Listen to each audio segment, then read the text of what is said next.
గతంలో తెలంగాణ ఉద్యమ సమయంలో రూపొందించినటువంటి తెలంగాణ తల్లి విగ్రహాన్ని కంప్లీట్‌గా పక్కన పెట్టేసి, ఇప్పుడు కొత్త తెలంగాణ తల్లి విగ్రహాన్ని తీసుకొచ్చి సెక్రటేరియట్‌లో పెట్టిండు లాస్ట్ ఇయర్. ఇప్పుడు ఈ ఇయర్ కంప్లీట్‌గా అన్ని జిల్లాల్లో పెట్టిర్రు. నెక్స్ట్ అన్ని మండల కేంద్రాలు వాటిలలో గూడా మేబీ పెడతారు గావచ్చు అన్ని. అంటే ఒకవైపేమో డబ్బులు లేవని మాట్లాడతాడు రేవంత్ రెడ్డి. పైసా లేదు అంటాడు. నేను మళ్ళీ చెప్తున్నాను, నేను కోసినా కూడా ఇంతకంటే ఒక్క రూపాయి ఎక్కువ వెళ్ళదు. బజార్లో కూడా నమ్ముతలేడు, మొత్తం దివాలా తీసింది. ఇంకో వైపేమో ఈ స్థాయిలో ఖర్చులు చేస్తూ అన్ని జిల్లా కేంద్రాల్లో విగ్రహాలు పెడతా ఉన్నారు కొత్త తెలంగాణ తల్లి. అంటే ప్రాధాన్యత మార్పు అంటే ప్రజల జీవన విధానంలో మార్పు రావాలి, ప్రజల ఆర్థిక పరిస్థితుల్లో మార్పు రావాలి. కానీ తెలంగాణలో వస్తున్నటువంటి మార్పు ఇంకో రకంగా ఉన్నది. కేవలం షోప్ టాప్ మార్పు వస్తూ ఉన్నది. విగ్రహాలు పెట్టడం వల్ల ఉపయోగం ఏం లేదు ఇప్పుడు. అప్పుడు ఉద్యమ స్ఫూర్తిని చాటడానికి ఒక విగ్రహాన్ని తయారు చేసి తెలంగాణ తల్లి అని చాటుకున్నాం.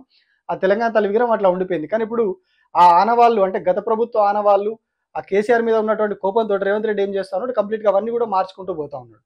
మేబీ మరి 4 రోజులు పోతే ఇవన్నీ కూడా తీసి పడేస్తారో మరి. కేసీఆర్ కట్టినటువంటి సెక్రటేరియట్, కేసీఆర్ పెట్టించినటువంటి అంబేద్కర్ స్టాచ్యూ, ఆ కేసీఆర్ కట్టించినటువంటి కేబుల్ బ్రిడ్జ్, ఇవన్నీ కూడా నామరూపాలు లేకుండా చేస్తారేమో మరి. వాటన్నిటి కూడా మార్చి వాటి స్థానంలో కొత్త ఏమైనా తీసుకొస్తారు కావచ్చు.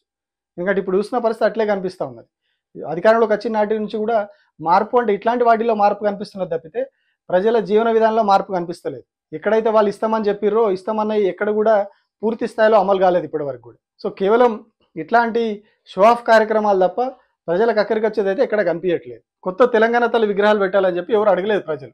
ఆ తెలంగాణ తల్లిని మార్చాలని కూడా ఎవరు అడగలేదు.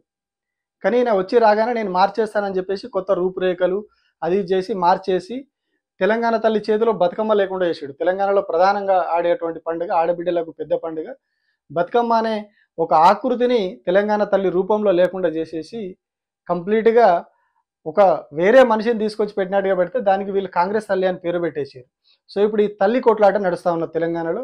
ఆమె మా తల్లి కాదు అని చెప్పి బీఆర్ఎస్ వాళ్ళు, తెలంగాణ ఉద్యమకారులు అంటారు. లేదు ఈమెనే తెలంగాణ తల్లి అని చెప్పి రేవంత్ రెడ్డి చెప్తాడు.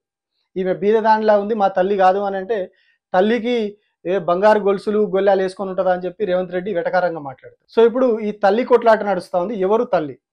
పాత ఆమె తెలంగాణ తల్లియా, కొత్తగా వచ్చిన ఆమె తెలంగాణ తల్లియా అనేది గొడవ నడుస్తుంది. సో ఈ వీళ్ళేమో మేము వచ్చిన తర్వాత విగ్రహాలు పీకేస్తామని వాళ్ళు ఓపెన్గానే చెప్తా ఉన్నారు. సో ఇది ఇంకా ముందు ముందు ఎట్లాంటి రాజకీయం మారుతుంది, ఈ విగ్రహ రాజకీయం ఎక్కడ దాకా పోతుందో చూడాలి.